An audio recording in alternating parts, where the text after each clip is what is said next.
Good afternoon. We're here today to talk about the impeachment that is about to occur tomorrow with Secretary Mayorkas at the Department of Homeland Security at our committee. As Democrats on the committee, we feel clearly that it's not in the best interest of this government to have this impeachment, that it's a deal put together to satisfy some of the most extreme elements in the Republican Party. If you remember, Margaret Taylor Greene offered this impeachment resolution to the House, and it was withdrawn with the notion that we will bring it up at a later date. Well, the referral has come to the Homeland Security Committee, which will be the first ever impeachment consideration by a committee other than the Judiciary Committee. And more importantly, if tomorrow goes according to the Republican leadership's plan, it won't even get to the Judiciary Committee. So this is at best a sham. The fact witnesses that we presented talked about the constitutional standard for impeachment. They said the proposed hearing didn't meet those standards. And so Democrats are real concerned that this is just one of those efforts to confuse the public that something is going wrong at the Department of Homeland Security. Our secretary works at the direction of the president. His policies are his policies and he carries them out. So this notion that in carrying out the directions of your boss somehow is an impeachable offense is wrong. We have released a report addressing the two findings. We don't see the high crimes and misdemeanors standard being met. And so again, our chairman has said at a fundraiser that he would basically encourage people to get popcorn and a Coke out because the impeachment is coming. That's not the standard for impeachment. That's not the standard that a chair should offer under any circumstances. So for our committee, I've been on it since its inception when it was a select committee, and I've seen us do a lot of good work. As a committee, we have worked on bipartisan legislation over 20 years. This is a singly focused effort led by Republicans who are just trying to drum up this notion that somehow this is an issue that the Republicans can ride into November. Unfortunately, it's not in the best interest for us to go forward, but we will do it tomorrow. Democrats are prepared to respond accordingly. With that, we will now be joined by Leader Jeffries. Thank you, Benny, for your leadership, for your integrity, for your continued commitment on behalf of the American people in addressing the challenges of the American people and working with the distinguished members of the Homeland Security Committee on the Democratic side to put people over politics. Unfortunately, what we see from our Republican colleagues time and time again is the exact opposite. They do nothing but put politics over people. The do-nothing Republican Congress has no bottom. They have no vision, they have no track record, and they have made no progress for the American people. Extreme MAGA Republicans have done nothing about the economy, nothing about inflation, nothing about housing, nothing about health care, and nothing about public safety. All they are endeavoring to do with respect to this sham impeachment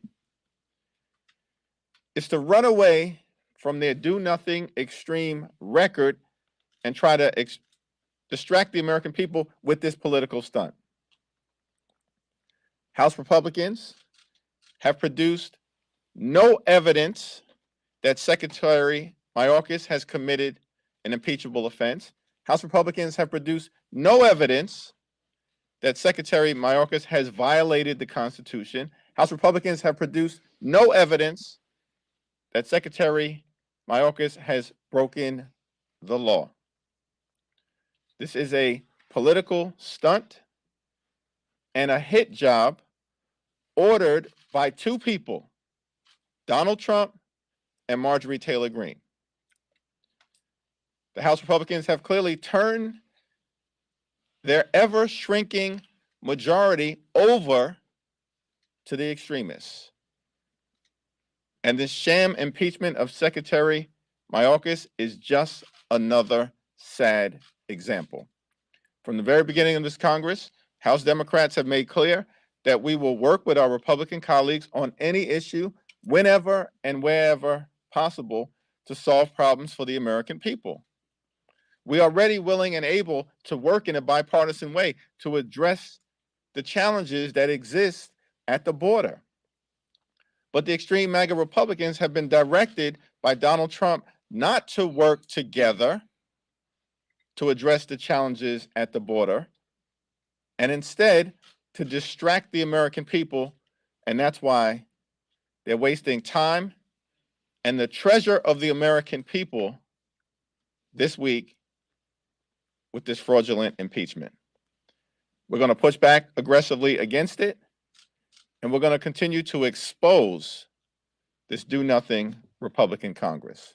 It's now my honor to yield to the top Democrat and ranking member on the Border Security Subcommittee, Lou Correa. Thank you, sir. Good afternoon, everyone. Got to take a deep breath here. Talk about high crimes and misdemeanors, impeachable offenses. Think about the 7 years I've been on Homeland Security. Cyber attacks, Colonial Pipeline, defense of the homeland against major terrorist attacks. Secretary's been doing a very good job of protecting the homeland. I'm Congressman Correa. I live in Orange County, California, a little bit north of the border. Let me tell you something. Most of the fentanyl that comes across the border, about 65% of it comes through one port of entry, San Ysidro, California. And when that stuff goes north, it goes through Orange County to Los Angeles and then to the rest of the country. Fentanyl is a very serious issue for us on Main Street, not for Democrats, not for Republicans, but for all Americans. That's what we need to focus on. My time on Homeland Security, I've gone to visit the border. And I've asked those men and women that protect our country, what do you need? What have you done? And as I was listening to Leader Jeffries speak, I was reminded of a conversation I had with a border agent at San Ysidro. He had just finished making a major bust of fentanyl at the border. And I asked him, I said, how did you do it? And this gentleman was proud and said, you know what? I looked at that automobile, I looked at that driver, and he said, there's something wrong there. Something wrong. He sent that car to secondary record bust. Went back a little bit later, spoke to the same border agents, and I said, what can we do to make your job better? And one of them, two of them, three of them started saying, we need more resources. We're forced to work overtime. There's not enough of us to inspect all these cars. There's not enough of us here at the border cross points where 95% of the fentanyl comes into our country. One of them said, I'm getting ready to quit. I got little kids. I'm a single dad. I'm a single mom. I can't even predict my daily routine. and I've got to come to work. And I asked them, I said, what would it take to double the number of busts of fentanyl at the border? And they said, double our numbers. Bring us more resources. Bring us more so that we can protect the American public. And ladies and gentlemen, it's been months since the administration has asked for more resources at the border. And today, we're addressing an impeachment. America deserves better. Our constituents on Main Street need us to get down, do our job, which is to respond to the needs, to respond to the voices on those at the border. Thank you very much. And now it's my pleasure to introduce Rep. Ivey. Thank you.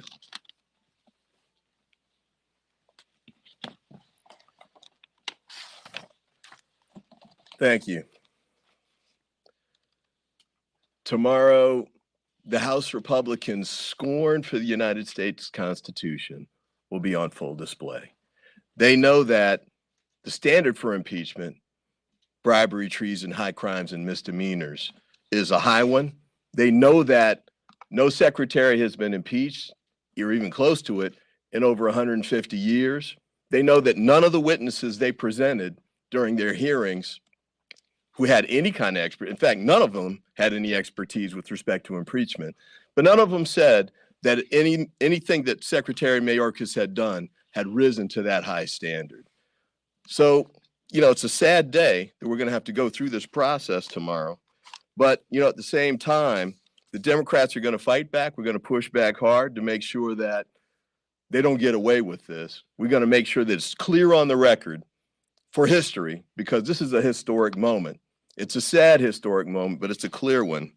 But we're going to make sure that it's understood that they're violating the Constitution's high standard, and they know it. But it's not just the Democrats. I want to read to you an op-ed, or part of it, that was written today and published by Michael Chertoff, the former Secretary of Homeland Security under the second Bush administration. And he said that as Homeland Security Secretary under President George W. Bush, and as a former federal judge, U.S. Attorney, and Assistant Attorney General, I can say with confidence that for all the investigating that the House Committee on Homeland Security has done, they have failed to put forth evidence that meets the bar necessary for impeachment. They know that that's the truth. We know it's the truth. Tomorrow, we're going to make sure that the American people know it's the truth. They're going to continue forward with it anyway because they've got the votes, and also because they need the distraction. They know that there's a bill potentially that would give us new law to help us at the southwestern border.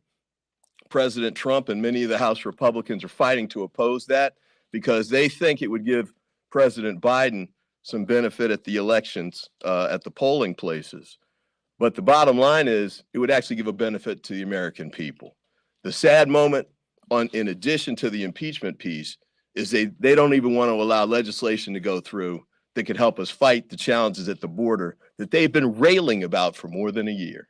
So I look forward to tomorrow. It's a sad moment, but for House Democrats, we're going to make sure that we stand tall, we fight hard, and that we show America that the House Republicans are wrong. Thank you. And with that, I introduce Congressman Goldman.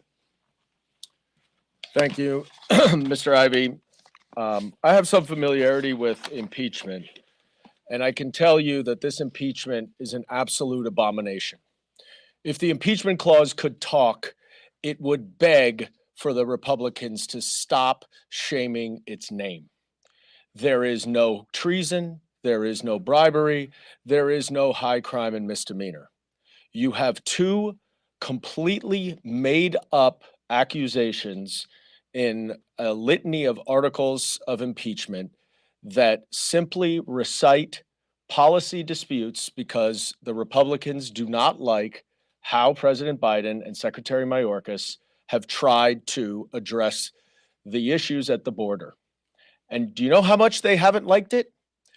There are three significant policy changes that this administration has implemented to streamline the asylum process, reduce the backlog, stop people coming over the border in between ports of entry. And all three of those policies were sued in court by Republican attorneys general. So the Republicans are literally trying to stop the administration from securing the border while they are saying, and so that they can say, that the administration is not securing the border. They are creating this situation, and then they want to blame President Biden. So then we get to the supplemental, and the president offers $14 billion, requests $14 billion to do exactly as what Mr. Correa said, what my colleague, Mr. Thompson said, which is to provide more resources to the border, to provide more technology, to provide more asylum officers and immigration judges, to reduce the backlog of immigration, to provide $1.4 billion to the Shelter and Services Program to reimburse cities like mine, New York, which have received more than 100,000 migrants over the last year. That is the only program that is authorized to reimburse cities and localities for money they spend on migration, the Shelter and Services Program. $1.4 billion. Do you know what how much the Republicans have proposed to give to that program? Notwithstanding everything you hear from House Republicans in New York claiming that the federal government, the Biden administration, is not doing enough to help New York City, zero. They zeroed out the program. And so this is where we are right now. Secretary Mayorkas, for the last 2+ months, has been working overtime, negotiating with a bipartisan group of senators to pass legislation, which is required because the administration does not have the authority it needs to do everything to secure the border.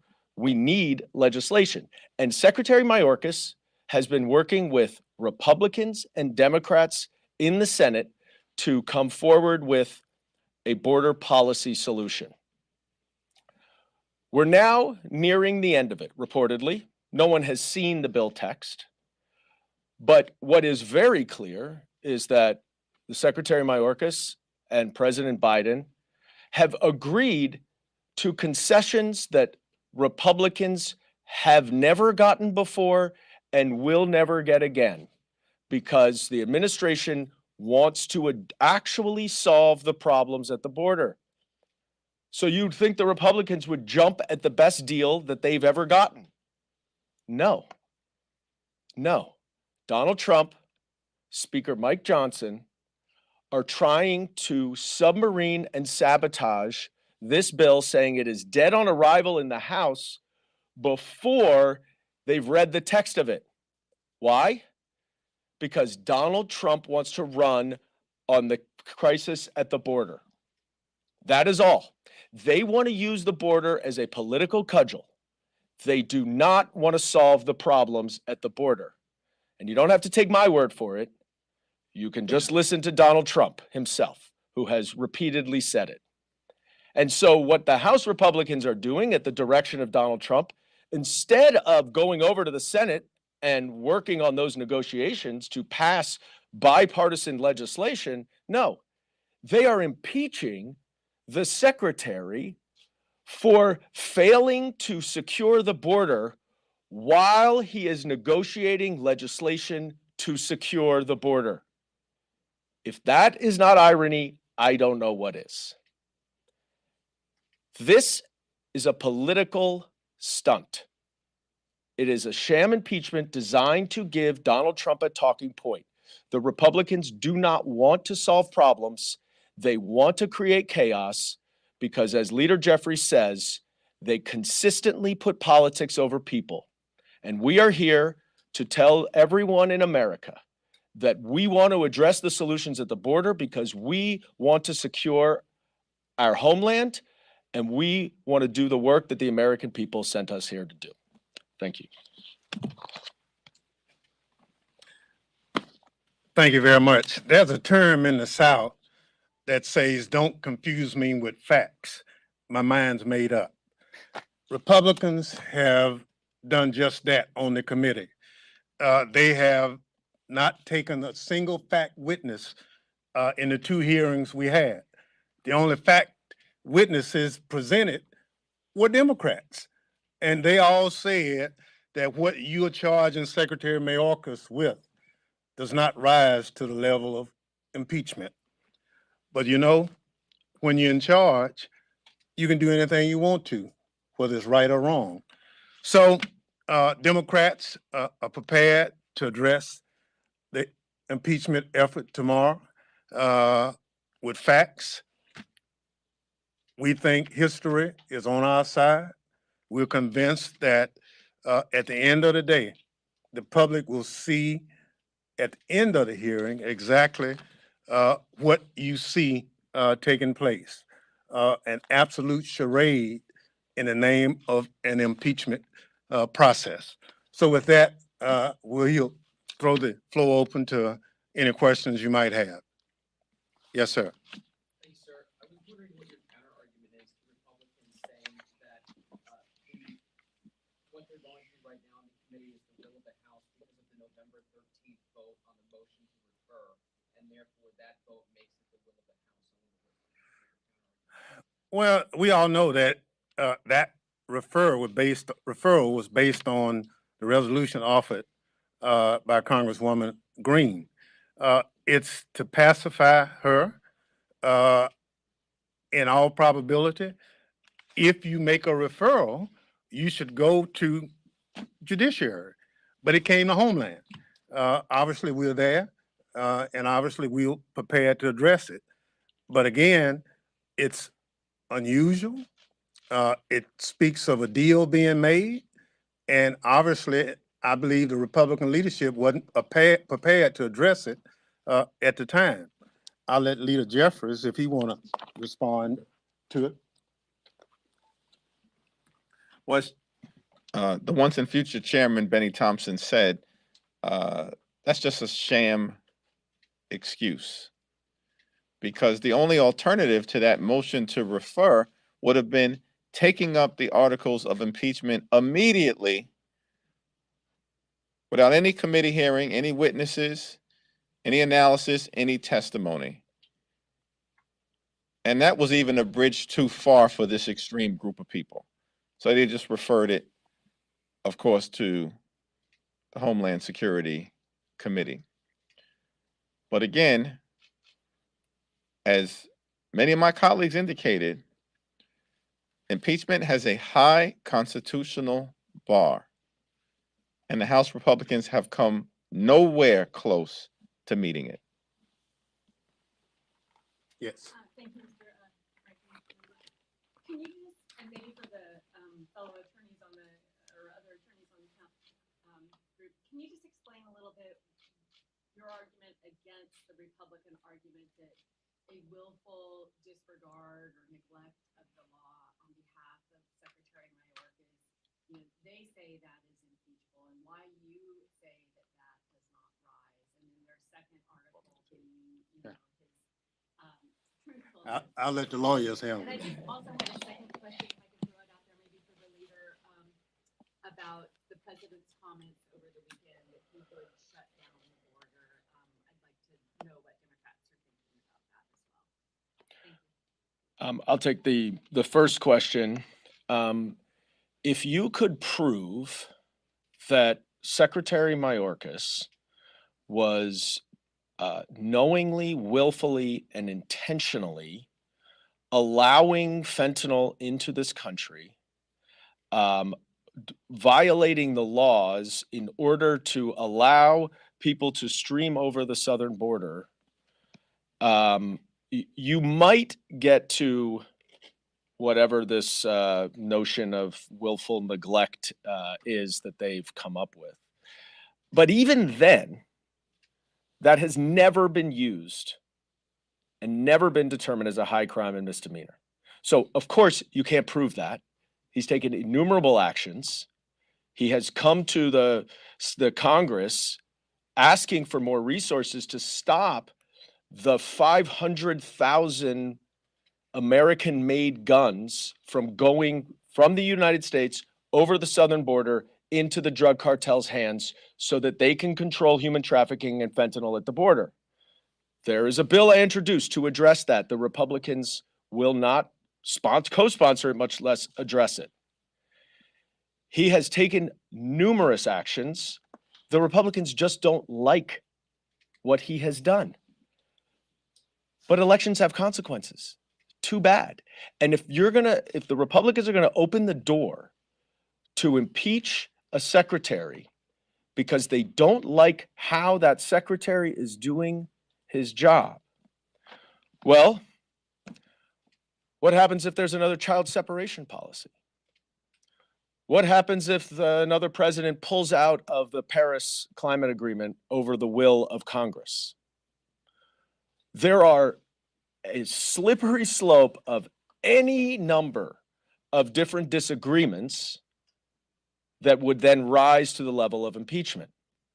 And the reason why you don't see any support, and you're asking me what the argument is for it, is because they have not shown you any support for the notion that this is a high crime or misdemeanor.